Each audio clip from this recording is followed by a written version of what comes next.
دیکھو یہ صرف ایک وجہ نہیں تھی، بہت وجوہات تھیں، مگر کچھ تم کتاب کے لیے بھی رہنے دو نا۔ مسکرا کے پیالی سے گھونٹ بھرا تو دالیہ بے دقت مسکرائی۔ تو آپ کی کتاب واقعی آ رہی ہے؟ آف کورس، اور میں نے اس میں تمہارا نام بھی لکھا ہے۔ ایک منٹ، نیلوفر نے کپ رکھا اور کلچ سے موبائل نکالا۔ کچھ دیر اسکرین پہ انگلی پھیرتی رہی، پھر آگے کو جھک کے اسکرین اسے اس طرح دکھائی کہ موبائل ہاتھ میں پکڑے رکھا۔ تالیہ نے چہرہ جھکا کے دیکھا، صفحہ نمبر نظر آیا، گوگل ڈرائیو، باپ کا نام اور ایک پیراگراف جو سامنے تھا اس میں تالیہ کا نام۔ اس نے تیزی سے نظریں دوڑاتے صفحے کو پڑھنا چاہا، مگر نیلوفر شرارت سے مسکرا کے فون واپس موڑ گئی۔ اب کیا لکھا ہے میں نے یہ تو تم کتاب میں ہی پڑھ سکو گی۔ اوہ، آپ اندازہ بھی نہیں کر سکتی کہ آپ کی کتاب پڑھنے کے لیے میں کتنی ایکسائٹڈ ہوں۔ وہ مسکرا کے بولی، میں بھی۔ وہ اس کی سماعتوں میں ابھی تک بول رہا تھا۔ اوہ میری جان، تمہیں آٹوگراف کاپی بھیجوں گی، جس طرح تم نے صوفیہ رحمان کو اس میوزیم میں وان فاتح کے سامنے لا کے ڈیبیٹ کروائی تھی نا، تم نے میرا دل جیت لیا۔ تالیہ نے مسکرا کے کپ فضا میں بلند کیا۔ دشمن کا دشمن دوست ہوتا ہے نیلوفر جی۔ ہاں، آئی وش وان فاتح میرے لیے سٹینڈ لیتے تو ہم مل کے صوفیہ رحمان کا صفایا کر دیتے۔ خیر اب بھی اتنی دیر نہیں ہوئی، نیلوفر نے بجائے سرسری سے کہتے ہوئے گھونٹ بھرا تو تالیہ مسکرائی۔ کیوں نہیں نیلوفر جی، میں ان سے بات کروں گی، ان کو آپ کی کتاب کی پروموشن کرنی چاہیے، مگر لہجے کو فکر مندانہ بنایا۔ آپ یوں کتاب لیے گھوم رہی ہیں فون پہ، کسی نے فون چرا کے حاصل کر لی تو؟ ارے میری جان، 3 لیئرز کے پاسورڈ ہیں اس پہ اور کوئی اسے بریک نہیں کر سکتا۔ وہ تو ٹھیک ہے، مگر صوفیہ خطرناک عورت ہے، آئی ایم شیور اس نے آپ کے پیچھے لوگ لگا رکھے ہوں گے۔ یہ لوگ مجھے ان ہتھ کنڈوں سے خاموش نہیں کرا سکتے۔ تالیہ، میں نے اللہ پہ چھوڑا ہے ان کا معاملہ، تم دیکھنا اللہ تعالیٰ میرا ساتھ دے گا اور ان کو عوام کے سامنے میرے ذریعے بے نقاب کرے گا۔ مگر اللہ تعالیٰ نے حفاظتی تدابیر کرنے کا بھی تو فرمایا ہے نا، وہ بدستور فکر مند تھی۔ اگر جو یہ لوگ آپ کے پبلیشر کو اپروچ کریں تو؟ گڈ، اب تم ٹریک پہ جا رہی ہو کون ویمن، ایک تو اس کے تبصرے۔ نیلوفر ہنس دی۔ پچھلے ماہ کیل میں مقیم میرے رشتہ داروں کو ڈرا دھمکا کے صوفیہ کا ایک انٹیلیجنس آفیسر پتہ کروا رہا تھا کہ نیلوفر کے پبلیشر کا نام بتا دو، مگر میرے رشتہ داروں کو معلوم ہی نہ تھا تو کیسے بتاتے؟ انہوں نے مجھے ڈرانے کی بہت کوشش کی، اب البتہ خاموش ہو گئے ہیں۔ وہ کندھے اچکا کے مسکرا کے کہہ رہی تھی، آپ کا پبلیشر قابل بھروسہ تو ہے نا؟ اگر جو انہوں نے اس کا نام معلوم کر کے اس کو خرید لیا تو؟ ہو ہی نہیں سکتا، وہ کوئی ملے تھوڑی ہے، نہ وہ ایشین ہے، وہ گورا ہے، اور گورے ان معاملات میں کانٹریکٹ اور ایتھکس کے بے حد پابند ہوتے ہیں۔ باقی اللہ مالک ہے۔ نیلوفر بالکل شانت تھی۔ آپ درست کہہ رہی ہیں، آپ کا اللہ پہ ایمان مجھے بہت اچھا لگا۔ بس دیکھ لو تالیہ، انہوں نے جو بھی کیا میرے ساتھ، میں ڈٹی رہی۔ پتہ ہے عبد الرحمن نے ایک دفعہ اس کے پاس سنانے کو بہت قصے تھے اور دوپہر ابھی جواں تھی۔ تالیہ نے بدقت جمائی روکی اور سننے لگی۔ دشمن کا دشمن دوست ہوتا ہے، یہ واحد چیز تھی جس نے تمہیں آج بچایا ہے کون وومن۔ وہ کمرے میں واپس آئی تو وہ سامنے ٹانگ پہ ٹانگ جمائے کرسی پہ بیٹھا برہمی سے اسے دیکھ رہا تھا۔ پی کیپ اتار رکھی تھی اور برے بال ماتھے پہ بکھرے تھے۔ تالیہ نے شانے اچکائے۔ ریلیکس، اسے مجھ پہ شک نہیں ہوا، بلکہ مجھے چند باتیں مزید معلوم ہوئی ہیں۔ سن لی ہیں میں نے ساری باتیں۔ وہ پبلیشر کے ذکر کے قریب بھی نہیں جا رہی تھی اور نہ ہی ہم اس کا فون چرا کے کتاب اس میں سے حاصل کر سکتے ہیں۔ وہ چپ چاپ سامنے والی کرسی پہ آ کے بیٹھ گئی اور گول شیشے نما کھڑکی سے باہر پھیلا نیلا دریا دیکھنے لگی۔ دوپہر ڈل رہی تھی اور پانی کی سنہری چمک ماند ہو گئی تھی۔ ایک عجیب اداسی تھی جو وہاں بکھری تھی۔ اب آگے کیا کرنا ہے؟ اس کے روم سے تو کچھ نہیں ملا، وہ پوچھ رہا تھا۔ کوئی اور پلان بنا لیں گے۔ اب صوفیہ کے خاندان کی عزت بچانے کے لیے اس کی سائیڈ لی ہے تو کچھ تو کر ہی لوں گی، تلخی سے کہتی وہ باہر دیکھ رہی تھی۔ جہان نے ٹانگ سے ٹانگ ہٹائی اور آگے کو جھک کے غور سے اسے دیکھا۔ تالیہ، سن رہی ہوں۔ اس کی اداس آنکھیں دریا پہ جمی تھیں۔ تمہیں لگتا ہے تم اس کی کتاب چرا کے غلط کر رہی ہو؟ نرمی سے پوچھا تو تالیہ نے اس کی طرف چہرہ گھمایا۔ وہ ایک ٹوٹی ہوئی عورت ہے جہان، اس نے ایک سیاستدان سے شادی کی، اس کے لیے کھڑی ہوئی، اس کے لیے کام کیا، اور اس نے کیا کیا اس کے ساتھ؟ استعمال کر کے دیوار سے لگا دیا۔ 2 سال سے وہ عورت اپنی کتاب لکھ رہی ہے تاکہ لوگوں کو بتائے کہ یہ بڑے لوگ کیا کرتے ہیں عورتوں کے ساتھ، اور میں وہ اس سے چھیننے جا رہی ہوں۔ مجھے نہیں پتا میں درست کر رہی ہوں یا غلط۔ وہ پھٹ پڑی۔ وہ اسے اسی طرح غور سے دیکھے گیا۔ یہ داتوسری عبد الرحمن کیسا آدمی تھا؟ بے وقوف اور جلد باز؟ تالیہ نے اکتاہٹ سے اسے دیکھا۔ تمہاری معلومات ملیشیا کی سیاست کے بارے میں بالکل درست نہیں ہیں۔ عبد الرحمن بہت شاطر اور عقل مند آدمی تھا، دور کی پلاننگ کرتا تھا، اتنی کرپشن کی مگر دامن پہ ایک چھینٹا تک نہیں پڑنے دیا۔ تو پھر وہ اتنے سال ایک عورت کے ہاتھوں بلیک میل کیوں ہوتا رہا؟ بلکہ اس نے ایسی عورت سے شادی ہی کیوں کی جو چار دیواری کے اندر کی باتوں کو باہر نکال دینے والی تھی؟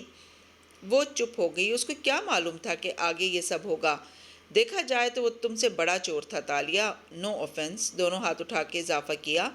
مگر اس نے اتنے سال اس عورت پہ بھروسہ بھی کیا، شادی بھی کی اور بعد میں اس کا منہ بند کرنے کے لیے اسے پیسے بھی دیتا رہا۔ تم نے اس عورت کے ساتھ صرف ایک کافی پی ہے اور اس کی دکھی کہانی سے متاثر ہو گئی۔ وہ اتنا گھاگ آدمی اتنے سال بے وقوف بنتا رہا اور اب اس کی اولاد اس کی غلطی کی سزا کاٹ رہی ہے۔ وہ چونک کے اسے دیکھنے لگی۔ تم یہ کہہ رہے ہو کہ میں یہ کہہ رہا ہوں کہ اس عورت کو اپنی بات کو کسی کے دل میں اتارنے کا طریقہ آتا ہے۔ کچھ گن تو ہوں گے اس میں، کوئی تو باتوں کا ہنر ہوگا جو عبد الرحمن کو اس نے اتنے سال استعمال کیا مگر صوفیہ کو نہیں کر سکی۔ وہ تمہیں جانتی تھی، اسے معلوم تھا کہ تم نے اپنے لیڈر کے لیے کام کرنا چھوڑ دیا ہے، تو اسے لگا ہوگا کہ تم اپنے لیڈر اور اس کی بیوی کے درمیان دوسری عورت ہو۔ اس نے تمہاری اسی کمزوری کو استعمال کیا اور میرے ذریعے فاتح صاحب کی حمایت حاصل کرنے کی کوشش کی۔ میں جانتی ہوں، سب سمجھتی ہوں، مگر ساتھ ہی اس نے ایسی باتیں کہیں جن سے تم ریلیٹ کر سکو۔ ایسی باتیں ہماری ججمنٹ کو ڈھانپ دیتی ہیں اور ہم سامنے والے کو درست جج نہیں کر پاتے۔ تالیہ نے کرب سے آنکھیں بند کیں۔ She got to my head. تمہارا آئی کیو کتنا ہے تالیہ؟ وہ غور سے اسے دیکھتے ہوئے پوچھ رہا تھا۔ پتہ نہیں، اس نے شانے اچکائے، کبھی چیک نہیں کیا۔ تمہارا کتنا ہے؟ 200؟ اس سے فرق نہیں پڑتا کہ ہمارا آئی کیو کتنا ہوتا ہے، فرق اس سے پڑتا ہے کہ ہمارا ای کیو کتنا ہے۔ تمہیں میرے سوال کے جواب میں یہ کہنا چاہیے تھا مگر تم نے نہیں کہا۔ ای کیو؟ اس نے تعجب سے ابرو اٹھائی۔ ہاں، ای کیو یعنی ایموشنل کوشنٹ، اپنے جذبات اور احساسات کو سمجھ کے خود کو سٹریس سے نکالنے کی صلاحیت۔ یہ انٹیلیجنس کوشنٹ آئی کیو سے زیادہ ضروری ہوتی ہے ایک مثبت زندگی گزارنے کے لیے۔ تمہیں اپنا ای کیو بڑھانے کی ضرورت ہے، وہ نرمی مگر فکر مندی سے کہہ رہا تھا۔ تو میں کیا کروں؟ اس مقام پہ آ کے وہ بے بس ہو جاتی تھی۔ فی الحال تو کچھ مت کرو، بس اتنا کرو کہ جاؤ اور آدھے منٹ کے لیے اپنا منہ ٹھنڈے پانی کے پیالے میں ڈبو کے آؤ اور پھر اپنے آپ کو بار بار بتاؤ کہ تم نیلوفر جیسی نہیں ہو، نہ اس کی کہانی تم جیسی ہے۔ پھر وہ پیچھے ہو کے بیٹھ گیا جیسے اس کے اٹھنے کا منتظر ہو۔ وہ بنا کچھ کہے اٹھی اور باتھ روم میں ٹھنڈے پانی کا نل کھولا اور سنک میں پانی بھرا۔ اس کے ارد گرد ہی چھوٹا کمرہ اور اونچی چھت حائل ہونے لگے تھے۔ سلاخوں سے بنا دروازہ سامنے تھا۔ وہ ٹھنڈی دیوار سے کمر ٹکائے، گھٹنوں کو سینے سے لگائے خوف زدہ بیٹھی تھی۔ ایک جھٹکے سے اس نے اپنا چہرہ ٹھنڈے پانی میں ڈال دیا۔ میں نیلوفر نہیں ہوں، میں اس جیل میں نہیں ہوں۔ برف کی طرح یخ پانی اس کے جیسے سارے جسم میں داخل ہو گیا تھا۔ میں اس جیل میں نہیں ہوں، میں آزاد ہوں۔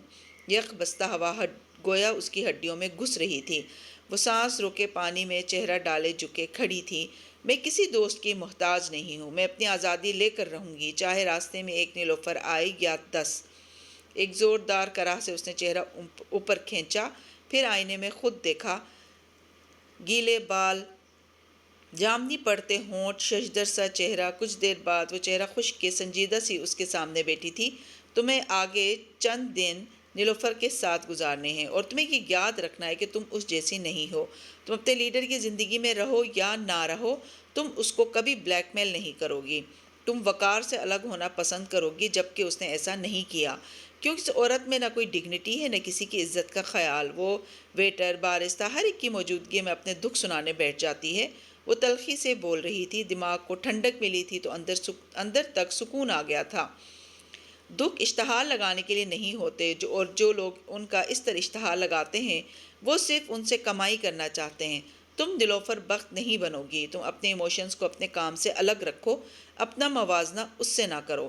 وہ تشویش سے اس کی طرف جھکا سمجھا رہا تھا۔ میری اور اس کی کہانی بہت فرق ہے، میں سمجھ گئی۔ اس نے اس بات میں سر ہلایا۔ وہ البتہ ابھی تک فکر مندی سے اسے دیکھ رہا تھا۔ ہم نے طے کیا تھا کہ میں تمہارا شرنک ہوں۔ ہر تھراپی کا اصول ہوتا ہے کہ آپ کو اپنے محسوسات اپنے شرنک ڈاکٹر کے ساتھ شیئر کرنے ہوتے ہیں۔ تمہیں اپنے محسوسات آتے ساتھ ہی مجھے بتانے چاہیے تھے۔ تم اچھی لڑکی ہو تالیہ، اور میں تمہاری مدد کرنا چاہتا ہوں۔ تمہارے پاس 6 دن مزید ہیں، تم ان کو استعمال کرو اور اپنے اندر سے سب کچھ باہر نکالنے کی کوشش کرو تاکہ تمہیں خود بھی اندازہ ہو کہ تم کیا چاہتی ہو۔ اوکے، میں خود سے بتاتی رہوں گی۔ گڈ، اب کام کی طرف آتے ہیں۔ ایک دفعہ پھر تمہارے میلو ڈرامے میں نے ہمارا کافی وقت برباد کیا۔ ایک دم اس کا لہجہ بدل گیا۔ قدرے برہمی سے کہتے ہوئے اس نے آستین مزید چڑھائے اور میز پہ رکھی نوٹ بک کھول کے قلم کاغذ سے اس پہ لکھنے لگا۔ تالیہ نے بس کندھے اچکا دیے، وہ اس کے بدلتے رویوں کی اب عادی ہونے لگی تھی۔ نیلوفر سے اس ملاقات سے ہمیں کیا معلوم ہوا ہے؟ تالیہ گیلے بال کان تلے اڑستے ہوئے آگے ہو کے بیٹھی، پھر سوچتے ہوئے بولی، کتاب واقعی لکھی جا چکی ہے اور اس کے گوگل ڈرائیو میں موجود ہے، مگر پبلشر کے ذکر سے وہ کنی کترا گئی۔ میں نے اسے ایک انتہائی خود ترسی کا شکار اور خود پہ مظلومیت طاری کیے ہوئے عورت پایا، جو ہمدردی لینا چاہتی ہے اور نفرت سے بری ہے۔ جھوٹ بولنے والوں میں 10 نشانیاں ہوتی ہیں۔ اب یہ مت کہنا کہ وہ سب تمہیں مجھ میں نظر آنے لگی ہیں۔ تالیہ نے برا منہ بنایا، مگر وہ سوچ میں گم تھا۔ پہلی نشانی، وہ آنکھوں میں دیکھ کے بات کرتے ہیں۔ دوسری، عادی جھوٹے لوگ کسی بات کا سیدھا جواب نہیں دیتے۔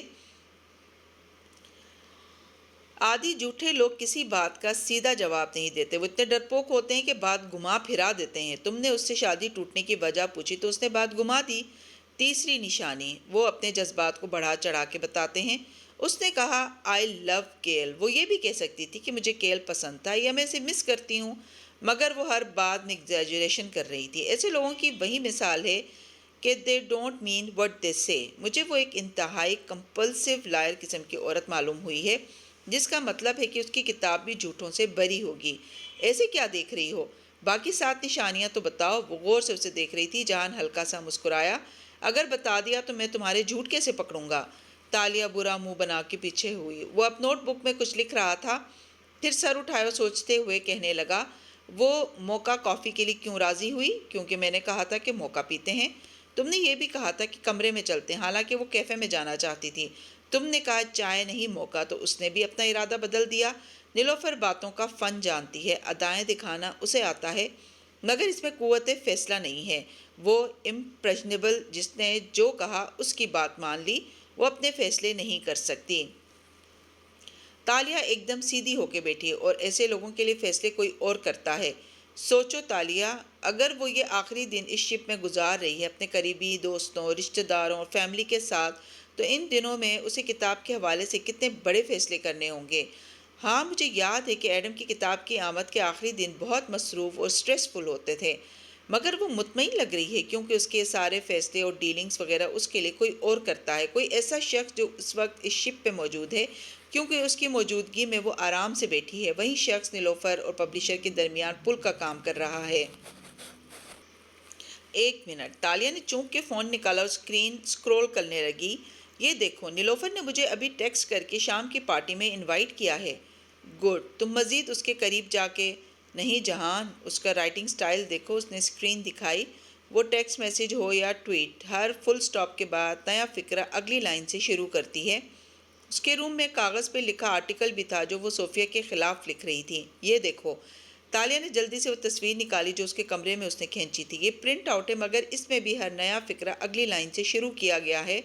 لیکن وہ ایک دم پرجوش ہو کے بتانے لگی، جب اس نے یہ آرٹیکل صبح بلاگ پہ آیا تھا تو نفاست سے پیراگراف کی صورت تھا۔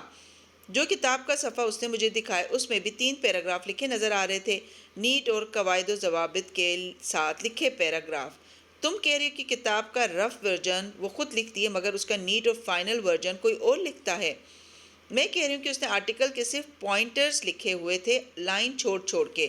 وہ کتاب بھی ایسے ہی لکھتی ہے، جو فقرہ یاد آتا گیا لکھتی گئی، پھر وہ کسی اور کو دیتی ہے جو اس کو کہانی کی شکل میں ڈھالتا ہے۔ وہی شخص نیلوفر کا گھوسٹ رائٹر ہے، وہیں اس کے لیے فیصلے لیتا ہے اور لٹریری ایجنٹ کا کام بھی کرتا ہے۔ لٹریری ایجنٹ تو باقاعدہ لٹریری ایجنسیز سے تعلق رکھتے ہوتے ہیں اور وہ رائٹر اور پبلشر کے درمیان پل کا کام کرتے ہیں۔ اس شپ کے تمام مہمانوں میں کوئی بھی کسی لٹریری ایجنسی سے نہیں ہے، میں نے لسٹ چیک کی تھی۔ وہ اپنی کارکردگی بتانے سے باز نہیں رہتا تھا۔ تو ہو سکتا ہے نیلوفر کا ایجنٹ پروفیشنل ایجنٹ نہ ہو، وہ اس کا کوئی قریبی شخص ہو جس پہ وہ اعتماد کرتی ہو۔ وہ ایک دم پرجوش ہو گئی تھی۔ وہ شخص نیلوفر کے ذہن تک پہنچنے کا راستہ ہے، وہ شخص یہاں موجود ہے اور اس شخص کے پاس کتاب کا اصل مسودہ بھی ہے، اس کو پبلشر کا بھی علم ہے اور ہمیں اس آدمی کو ڈھونڈنا ہے۔ تمہیں کیوں لگتا ہے کہ نیلوفر کا گھوسٹ رائٹر ایک آدمی ہے؟ وہ مردوں کے خلاف باتیں کرتی ہے، کبھی آدمی پہ ٹرسٹ نہیں کرے گی، وہ کسی عورت کے اشاروں پہ چل رہی ہے۔ میرا گیس ہے کہ اس کی ماں ہے۔ وہ سوچتے ہوئے کہہ رہا تھا۔ گول کھڑکی سے باہر پھیلے نیل کے پانی پہ سہپے اتر رہی تھی، ٹھنڈ بڑھنے لگی تھی۔ ہاں، اس کی ماں ہر جگہ اس کے ساتھ ہوتی ہے اور وہ اپنے زمانے میں بڑی سوشل اور ڈومینیٹنگ سی عورت رہی ہے، مگر یہ اس کا مرد دوست بھی ہو سکتا ہے جس کے پیسوں پہ آج کل وہ رہ رہی ہے۔ وہ کوئی ملیشین بزنس مین ہے، لیکن اگر وہ عورت ہے تو وہ آج کی پارٹی میں ہوگی، کیونکہ آج نیلوفر نے کتاب کی ریلیز ڈیٹ اناؤنس کرنی ہے۔ گڈ، تمہیں اب اس عورت کو ڈھونڈنا ہے۔ پارٹی میں بہت سی عورتیں ہوں گی، میں کیسے اسے ڈھونڈوں گی؟ تم ایک کام کرنا، وہ پرجوش انداز میں مسکرا کے کہنے لگا، تم جوتوں کا رخ دیکھنے والی ٹیکنیک استعمال کرنا، جس سے اوہو، ہمارے جوتوں کا رخ تو صرف یہ بتاتا ہے کہ ہم سامنے والے کی بات میں انٹرسٹڈ ہیں یا نہیں، مگر نیلوفر کی گھوسٹ رائٹر کو ہم اس کے جوتوں کے رخ سے کیسے ڈھونڈ سکتے ہیں؟ اس نے بیزاری سے بات کاٹی۔ جہانس کے اندر نے لب بیچی اور بھویں اکٹھی کر کے اسے دیکھا۔ میں کچھ اور کہنے لگا تھا، مگر یو نو واٹ، میں کچھ نہیں کہتا۔ تمہیں چونکہ زیادہ پتہ ہے تو تم آج اسے خود ڈھونڈنے کی کوشش کرو، میں چلتا ہوں۔ گھڑی دیکھی اور اٹھ گیا۔ تالیہ نے تعجب سے اسے دیکھا۔ سنو، تم اپنے گھر والوں سے بھی اسی طرح ناراض ہو کے چلے جاتے ہو؟ میرے کوئی گھر والے نہیں ہیں، اکیلا رہتا ہوں اس شہر میں۔ تمہارے کمرے کا یہ بلب، اوپر اشارہ کیا، کام نہیں کر رہا، روم سروس کو بلوا کے ٹھیک کروا لینا۔ بے نیازی سے ہدایت دیتا، پی کیپ سر پہ پہنتا وہ دروازے کی طرف بڑھ گیا۔ اچھا سنو، تم جوتوں کے رخ کے بارے میں کیا کہہ رہے تھے؟ مگر پکارنے کا کوئی اثر نہ ہوا۔ وہ ہوں میں سر جھٹک کے باہر جا چکا تھا۔ نیلوفر کی پارٹی ہوٹل کے ایک چھوٹے سے ہال میں تھی جو پرائیویٹ پارٹیز کے لیے مختص تھا۔ دروازے بند تھے اور اندر سے موسیقی کی آواز آ رہی تھی۔ باہر کھڑی تالیہ نے ایک لمحے کے لیے خود کو دیوار پہ لگے آئینے میں دیکھا۔ نیوی بلو لمبی میکسی پہنے، بالوں کا جوڑا بنائے، وہ ماتھے پہ ہیروں کی ماتھا پٹی پہنے ہوئے تھی۔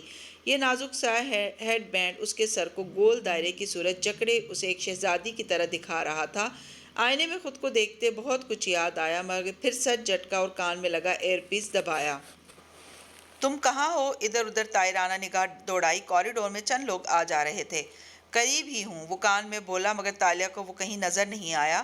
بظاہر مٹھی لبوں پہ رکھے کھنکھارتے ہوئے ہلکا سا بولی، وہ تم جوتوں کے رخ کے بارے میں کچھ کہہ رہے تھے؟ نہیں نہیں، میں کیوں کچھ کہوں گا؟ تالیہ مراد کو تو ویسے بھی سب معلوم ہوتا ہے۔ ویری فنی، خود ڈھونڈ لوں گی اسے۔ سر جھٹکا اور دروازے کی طرف بڑھ گئی۔ گارڈ نے اس کا نام گیسٹ لسٹ میں دیکھ کے مسکرا کے سر کو خم دیا اور دروازہ کھول دیا۔ اندر مدھم روشنی اور تیز میوزک کے ساتھ ایک پارٹی جاری و ساری تھی۔ عورتیں ٹولیوں کی صورت کھڑی گلاس ہاتھ میں لیے باتیں کر رہی تھیں۔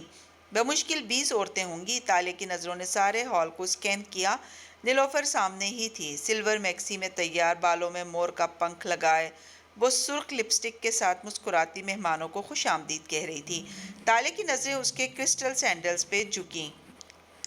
ان کا رخ کیا تھا؟ مگر نیلوفر آگے پیچھے آتی جا رہی تھی، کبھی ایک ٹولی کے پاس جاتی، کبھی دوسری کے پاس۔ اس کے جوتوں کا رخ بار بار بدلتا، اتنا شور رش، نیلوفر کے پیر ایک جگہ ٹک ہی نہیں رہے تھے۔ سنو، مجھے جہاز کی گیلری میں ملو، ابھی۔ وہ نیلوفر کے دیکھنے سے پہلے تیزی سے باہر نکل آئی، میکسی کو پہلو سے اٹھائے۔ اب وہ تیز تیز کوریڈور میں چلتی جا رہی تھی، ماتھے پہ پریشانی سے بل پڑے تھے۔ وہ جہاز کی ایک بالکنی میں کھڑا تھا، سر پہ پی کے پہنے، بازو سینے پہ لپیٹے، مسکرا کے اسے دیکھ رہا تھا۔ پیچھے بہتا رات کے اندھیرے میں ڈوبا نیل کا دریا پرسکون لگتا تھا۔ ٹھیک ہے، نہیں کاٹوں گی اب تمہاری بات، بتاؤ اب جو تم کہہ رہے تھے۔ وہ اس کے سامنے جا کھڑی ہوئی اور بے بسی بھری اکتاہٹ سے بولی۔ یہاں ہوا تھی اور اس کے جوڑے سے نکلتی لٹیں پیچھے کو اڑنے لگی تھیں۔ وہ نیم اندھیرے میں کھڑا تھا، چاند کی مدھم روشنی آدھے چہرے پہ پڑتی تھی اور باقی آدھے پہ پی کیپ کا سایہ تھا۔ پھر بھی تالیہ کو اس کی مسکراہٹ گہری ہوتی دکھائی دی۔ کیوں؟ تم نے نیلوفر کے جوتوں کے رخ سے یہ جاننے کی کوشش نہیں کی کہ وہ سامنے والوں میں انٹرسٹڈ ہے یا نہیں؟ جتا کے پوچھا۔ وہ تو سارے مہمانوں میں ہی انٹرسٹڈ ہے، وہ جل کے بولی تو وہ محظوظ انداز میں مسکرایا، بولا کچھ نہیں۔ نیلوفر کے جوتے ایک جگہ ٹکتے تو میں نوٹ کرتی نا۔ میں نیلوفر کے جوتوں کی بات نہیں کر رہا تھا۔ وہ اصول جو تم کہہ رہی تھیں وہ مردوں اور عورتوں دونوں کے لیے استعمال ہوتا ہے۔ میں پارٹی کی دوسری عورتوں کے جوتوں کی بات کر رہا تھا۔ مطلب یہ کہ تم ایک ایسی پارٹی میں جا رہی ہو جہاں صرف عورتیں ہیں۔ عورتوں کے گروہ کے لیے اصول کسی اور طریقے سے استعمال ہوتا ہے۔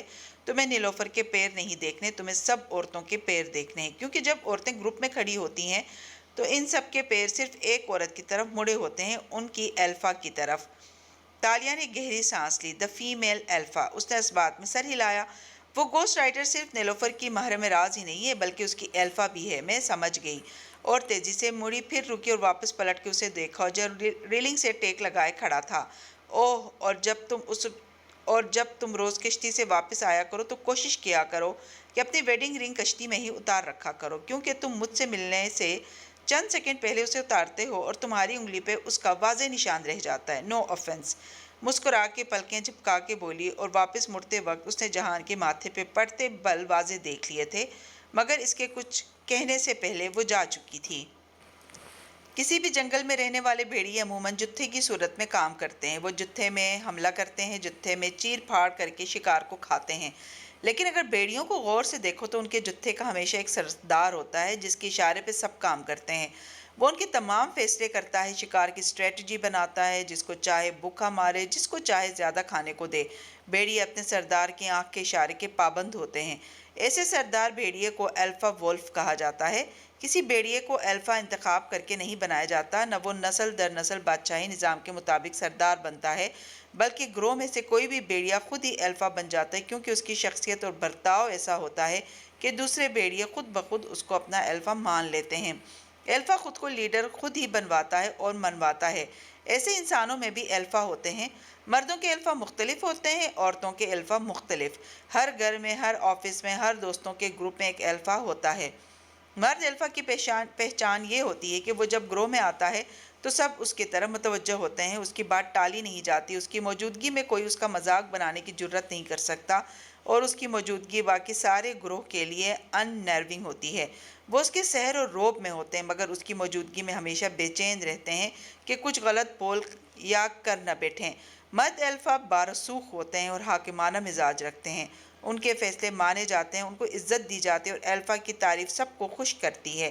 مردوں کے ہر گروہ میں یا ہر آفس میں ضروری نہیں ہے کہ کوئی الفا ہو، مگر عورتوں کے ہر گروہ میں ایک الفا ضرور ہوتی ہے، اور عورتوں کے ہر گروہ میں صرف ایک ہی الفا ہوتی ہے، دی فیمیل الفا وولف، اور یہ مرد الفا سے کافی مختلف ہوتی ہے۔